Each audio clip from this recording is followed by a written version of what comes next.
আসসালামু আলাইকুম প্রিয় বন্ধুরা, দেখতে পাচ্ছেন আমার সামনে উনি একজন বিএনপির বেগম খালেদা জিয়া, যিনি বিএনপির প্রাইম মিনিস্টার। আজকে দীর্ঘদিন চিকিৎসার পরে এখন বাংলাদেশে আজকে ফিরতেছে।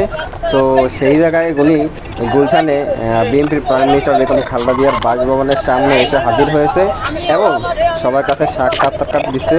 এখানে অনেকে ওনাকে নিয়ে ছবি তুলছে। এখন ওনাকে আমরা জিজ্ঞাসা করলাম যে আসলে আপনার এই পোশাকে আসার কারণটা কি।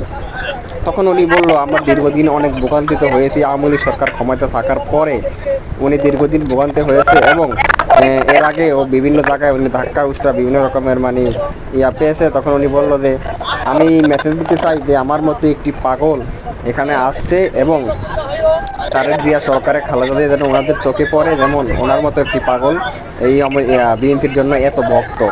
তো ওনাকে আমরা তারপরে জিজ্ঞেস করলাম, আচ্ছা আপনার কি কোনো দাবি দাবা বা এমন কিছু প্রত্যাশা কিছু মেসেজ আছে কিনা। তখন উনি বলল, মেসেজ বলতে কিছু নাই, শুধু মেসেজ এটাই যে আমরা এখন বর্তমানে সুষ্ঠুভাবে যেন এই নির্বাচনটা হয় এবং দেশের যান মাল সব কিছু নিরাপত্তা যেন আইন শৃঙ্খলার মাধ্যমে পায় এবং এই বিএনপির মাধ্যমে যেন নেতৃত্ব দিয়ে যেন বাংলাদেশটা খুব সুন্দরভাবে রাখতে পারে।